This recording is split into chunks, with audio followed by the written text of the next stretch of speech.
I'm Dr. K. Sangeeta, Associate Professor, Department of Agriculture Biotechnology. In this lecture, I will discuss about the fermenter. Contents are introduction, design of an ideal fermenter, parts of the fermenter, functions, and types. The main function of a fermenter is to provide a controlled environment for the growth of microorganisms or animal cells to obtain a desired product. Design of an ideal fermenter. The fermenter vessel should be capable of being operated aseptically for a number of days and should be reliable in long-term operation.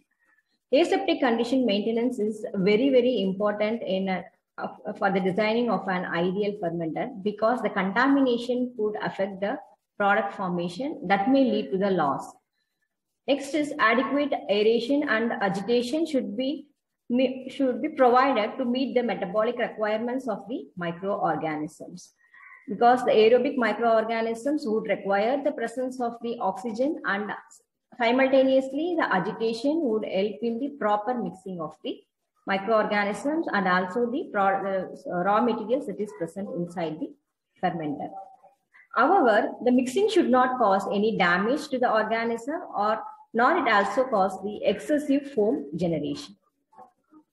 Power consumption should be as low as possible while designing the fermenter because that may affect the cost of the byproduct. Next, a system of temperature control both during sterilization and fermentation should be provided. System of pH monitoring and control should be provided together with the monitoring and control of the other parameters like dissolved oxygen, redox as appropriate when it is needed. Next is sampling facilities should be provided in a fermenter so that in between the samples can be taken for the laboratory analysis to check the quality of the sample, to check the quality of the byproduct also. Evaporation losses from the fermenter should not be excessive during the production process, so that also has to be considered during the design of a fermenter. The vessels should be designed in order to minimize the use of labor, like while operating the fermenter vessel, and next during the harvesting stage also, next cleaning and maintenance. So the design should be in such a way that the minimal use of labor should be required. Nowadays, modern fermenters are usually integrated with the computers for the efficient process of monitoring, data acquisition, etc. The first large-scale aseptic fermentation vessel was developed in the process during the First World War in 1914 to 1918 by Wisman and co-workers of UK, especially to produce the acetone by a deep liquid fermentation process using Clostridium acetobutylicum.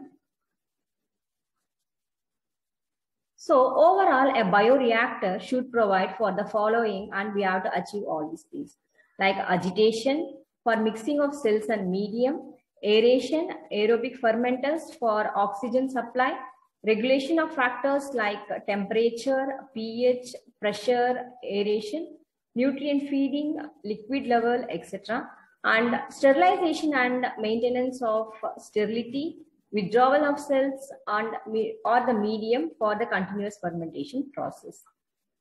So this is the schematic diagram of a fermenter, which is having the parts like a baffle. You can see the baffles, presence of baffles, and impeller, sterile airline, so that from that under the base from that the air will be passed through the air sparger.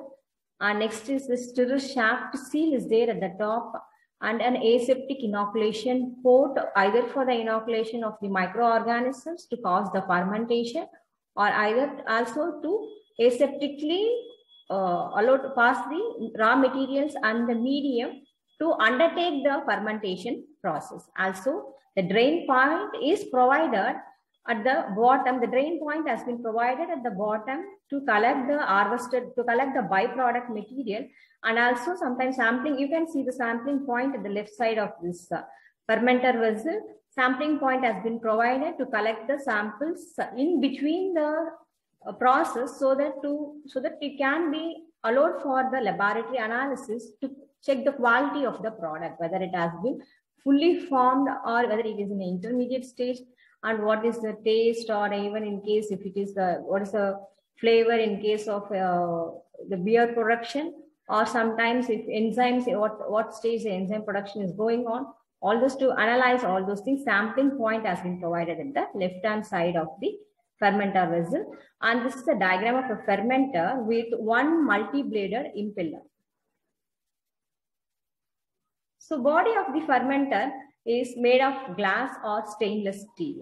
Those in olden days, it was also made of wooden, and mostly they undertook the fermentation process in a wooden vats, especially for the beer productions and wine productions. Nowadays, for the enzymes and other secondary metabolites like antibiotics, mostly this glass-made or the stainless steel fermenter is used. Glass provides smoother surface, non-toxic, corrosion-proof, and easy to examine the interior of the vessel. So the smoother surface will not allow the other raw material to stick onto the surface, and also the glass, when it is made up of glass, it is easy to examine from the outer side. We can see it and we can see what is happening inside the fermenter vessel. And it is also found to be non-toxic and corrosion-proof in nature. But in the pilot scale or industrial scale purposes, for the larger productions, mostly stainless steel are used.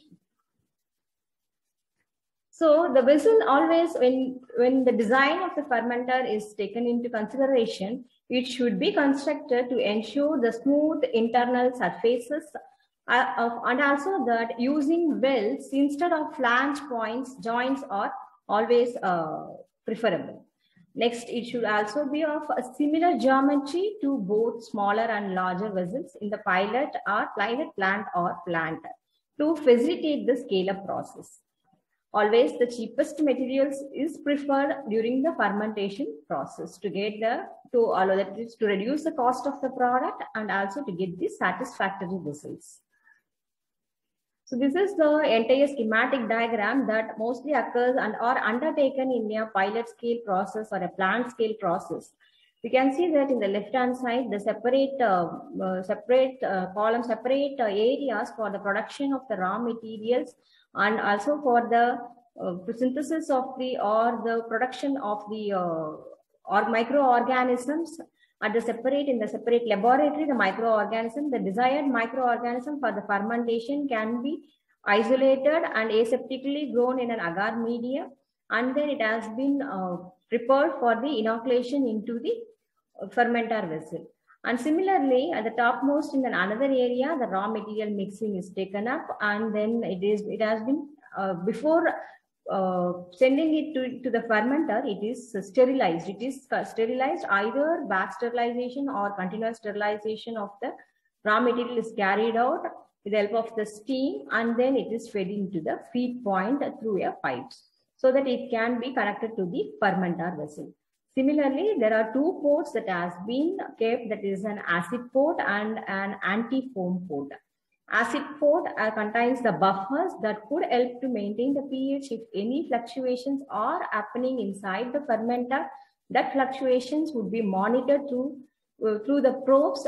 After that, it itself would adjust whether that acid has to be pumped or an alkaline solution has to be pumped into the fermenter. So buffers has been filled in this acid column.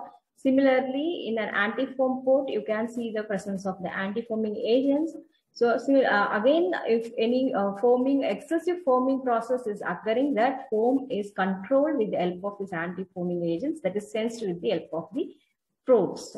Nowadays, it is digitally monitored. And similarly, we can have at the bottom level product recovery is there.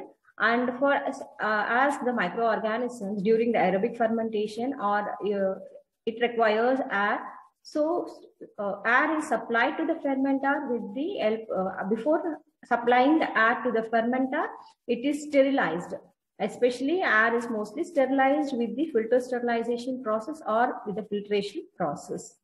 So it has got all the probes necessary to undertaken are necessary for the fermentation process, to monitor the fermentation process especially, and it has been based on the displays or based on the probe sensed by the probes, it is adjusted.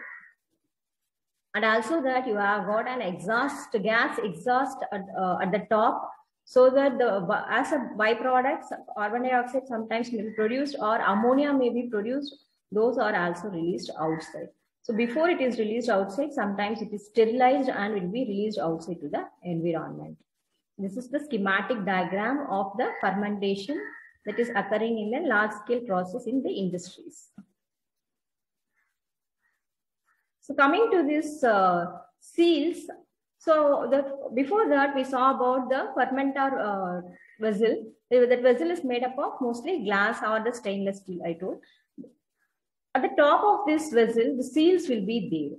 Mostly the seals is used to separate the top plate from the glass vessel and also to prevent air leakages. It is also used to prevent air leakages. Mostly 3 types of seals are there.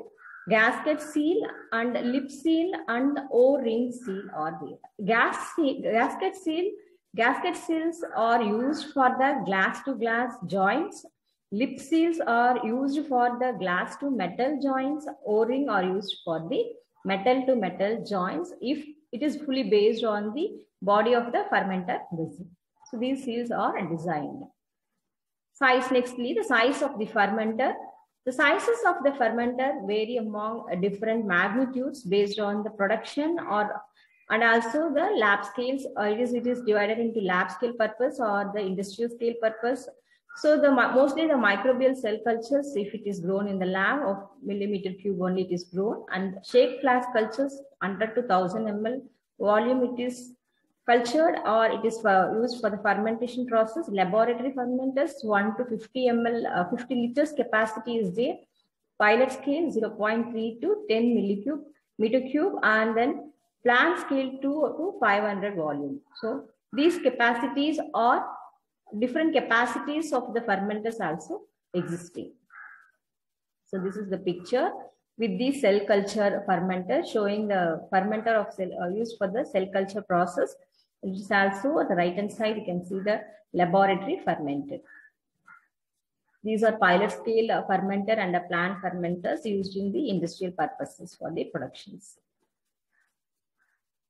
Fermentation process especially depends on a few and important 5 things like agitation rate, oxygen transfer, pH, temperature, foam production. So since it is dependent on these 5 factors, the design and the parts also depends on these 5 important factors. So first thing is an agitator. Agitator is a very, very important part of an fermenter. Agitator are otherwise called as impeller. Agitators are used to achieve mixing objectives. So agitator is used to achieve the mixing objectives. The mixing could be of various mixings like bulk fluid and gas phase mixing, air dispersion, mixing up of air, oxygen transfer designed to transfer oxygens, heat transfers, and suspension of solid particles, and maintaining uniform environment throughout the vessel contents. So liquid phase contains dissolved nutrients and metabolites. Gaseous phase is used for the mixing up of oxygen and carbon dioxide. Solid phase is made up of cells, and any solid substrate that may be present. So mixing should produce homogeneous conditions to promote the nutrient transfer, gas transfer, and heat transfer. Heat transfer is necessary during both the sterilization process and also for the temperature maintenance during the fermentation process. Agitators. Agitators are, it is of 2 types. It would have this 2 types of movement of the materials inside the fermenter. One could be an axial flow movement, or another one could be an radial flow movement of the raw materials or the molecules that is present inside the fermenter. Coming to this axial flow, it mostly exists in the parallel to the impeller shaft. Radial flow will be perpendicular to the impeller shaft movements. So based on that, 4 types of agitators exist or impellers are existing, like this turbine agitators, when disk agitators, open turbines of variable pitch, and propellers together with the more recent designs. So this is the first one that it is showing that this type of agitator. Second one is showing the wind disk agitator type. Third one is an open turbine variable pitch, and fourth one is the marine propeller agitators or the impellers. Because 4 designs is present here. But it has a few disadvantages too. What are the disadvantages of mechanical agitation? The rigorous agitation may sometimes lead to the damage or to shear the sensitive cells. It may damage the sensitive cells when that speed exists. Next is that there could be an initial cost. Maintenance cost is a little bit high. And next, power consumption is also high. But what are the advantages of this mechanical agitation systems? Mechanical agitation systems is required to produce an efficient mixing of the contents and to allow the proper distribution of the dissolved oxygens, temperature. Next important part of this the baffles. Baffles, there are 4 baffles mostly will be attached into this agitated vessels of the fermenter. Baffles will allow or prevent the vortexing. Vortexing is like accumulation of the solid particles onto the sides of the walls of the fermenter. So during the agitation process with the impeller, there is a possibility that the coarse materials may go on stick on to the surfaces of the fermenter or the inside walls of the fermenter. That is possible. So that is prevented with the help of the baffles that is mostly attached to the side walls of the fermenter. So there exist about 6 to sometimes it may vary. Some 6 baffles may be fixed at the sides of the fermenter or 8 baffles may be fixed at the sides of the fermenter. Baffles are metal strips, nothing but metal strips that will be 1/10 in size of the vessel diameter, and it has been radially attached to the walls. So what is the function of these baffles? It prevents the vortexing process. Next is the third and important thing is the aeration system sparger. A sparger may be defined as a device for introducing air into the liquid in a fermenter. So for the aerobic process, air is very, very important. So sterile air has to be supplied. That is supplied in the fermenter at the from the below portion of the fermenter with the help of the sparger. So there are 3 types of sparger existing. One is the porous sparger, next orifice sparger, third one is the nozzle sparger. Orifice sparger is attached with a perforated pipe, and nozzle sparger, as a name itself, it is a partially closed or an open type pipe will be there. So sterile air is very important. That is entering through this sparger system. The airflow rate of this sparger is mostly 0.5 to 1 volume of the air per volume of medium. So stirred tank sparger is also there that may be available or could be attached directly below the agitators. So different types of spargers are used. Smaller the size of the air bubbles produced, more efficient is the aeration process. So spargers are also many types, like a ring sparger is available and a grid sparger is also used when the unicellular organisms are used during the fermentation process. And multicellular organisms have got the disadvantages when used in the fermentation process. They have the capacity to block the holes or clog the holes, minute holes that is present inside the fermenter.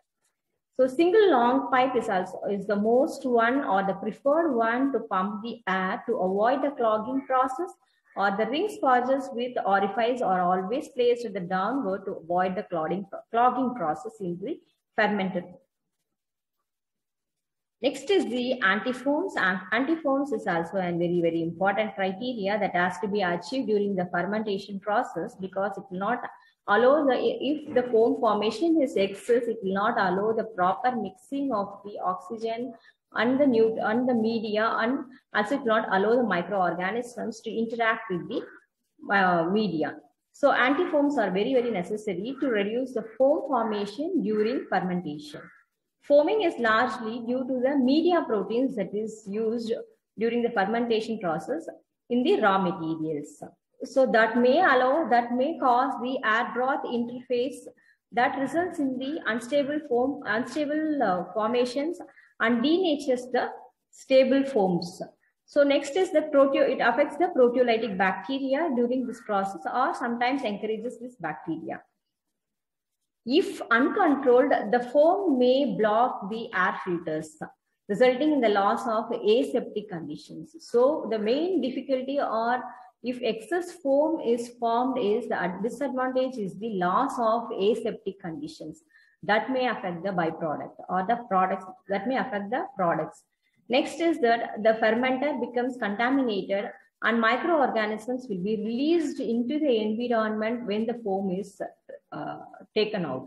Next, that is the other problem that is associated with the large number of foam formation during the fermentation process. Next is the considerable loss of medium. Considerable loss of medium is also will occur during the foam formation. Next is it reduces the aeration by hindering the gas exchange between the medium and the atmosphere in its space. The ideal anti-foam agent should have the following properties. That is so anti-foams are very, very important. It should have the following properties like readily and rapidly dispersed with rapid action, high activity at low concentrations, prolonged action, non-toxic to fermentation microorganisms, humans and animals. It should be low cost. It should be thermostable and compatible with the other media components, having no effect on the oxygen transfer rate or downstream processing operations. There are three possible approaches to controlling the foam production. One is a modification of media composition, a use of mechanical foam breakers, and addition of chemical anti-foams. Mechanical foam control, it is achieved by the impeller blade ultrasonic waves, chemical anti-foams that are added manually or can be automated. Natural anti-foams, it includes the plant oils, example from the soya, sunflower and rapeseed, or deodorized fish oil and mineral oils are also used as the plant oils. The synthetic anti-foams are mostly silicone oils, polyalcohols and alkylated. Heat transfer configurations are of three types in the fermenter vessel.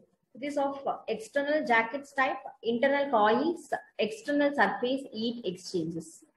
External jackets are designed in such a way that is placed outside the fermenter vessel so that the cooling water or the heat water could be circulating through the jackets. That would help in the maintenance of the heat for temperature for the medium that is present inside the fermenter vessel.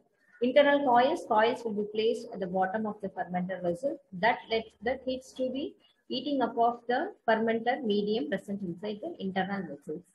External surface heat exchangers are especially designed by the process of plate heat exchangers.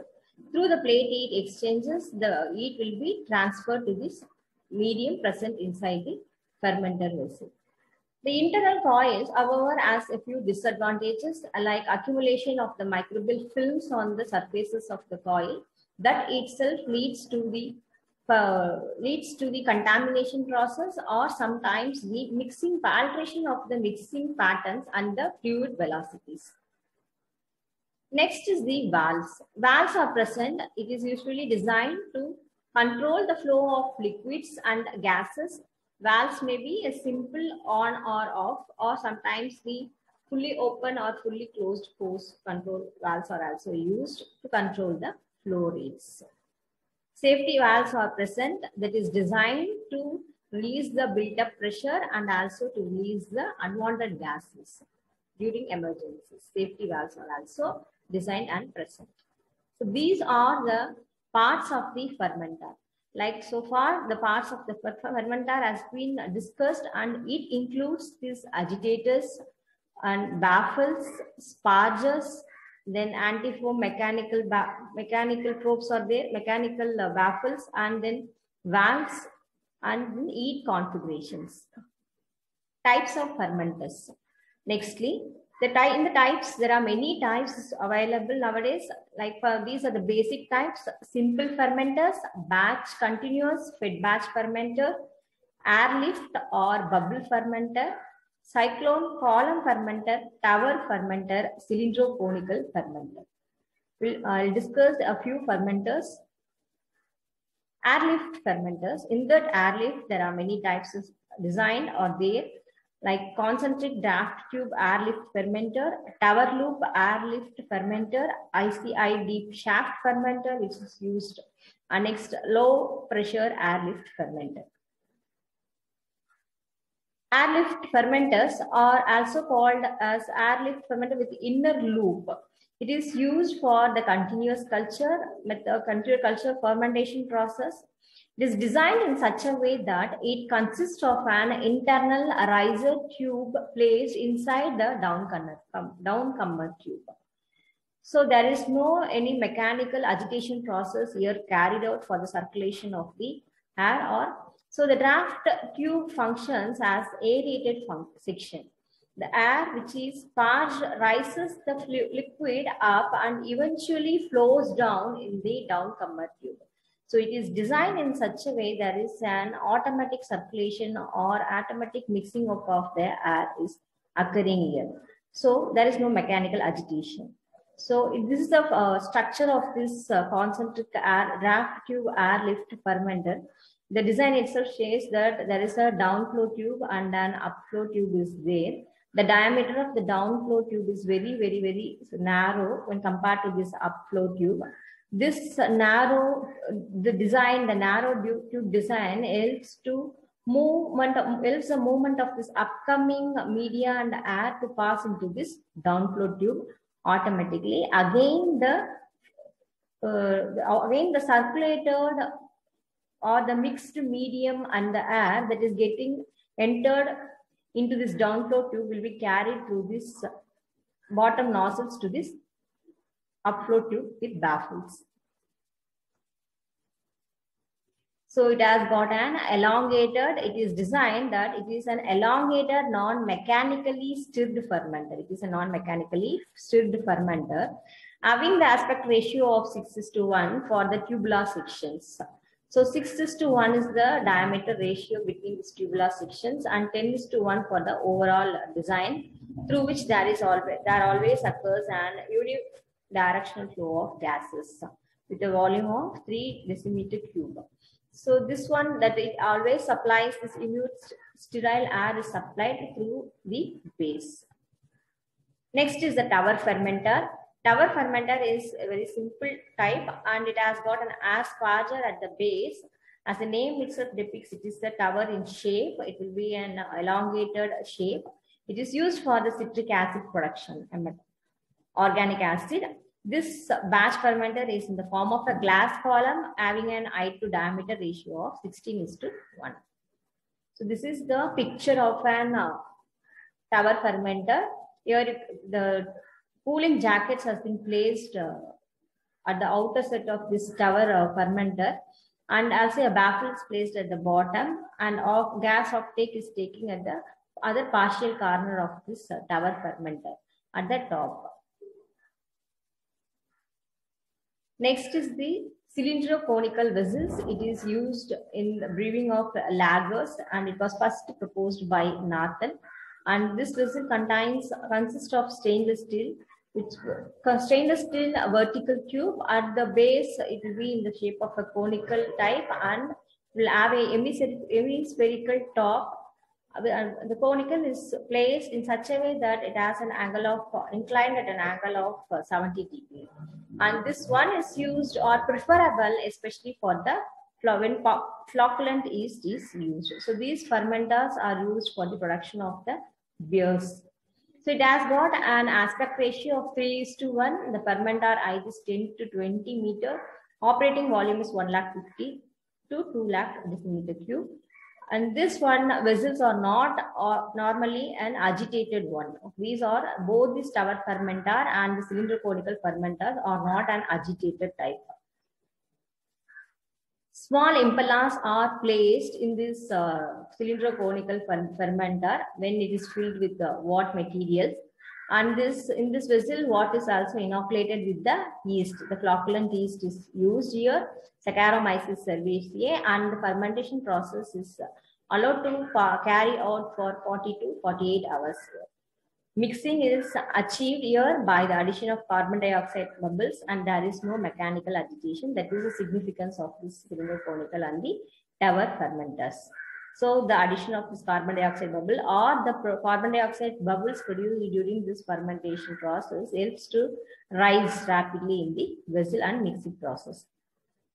Temperature control is monitored by the probes positions at the suitable positions within the vessel. So this is monitored with the help of the probes, and many number of cooling jackets are fitted to the walls of this fermenter to regulate and cause the flocculation and also the settling of the yeast. Entirely, the fermentation process is terminated by the circulation of the chilled water via the cooling jackets.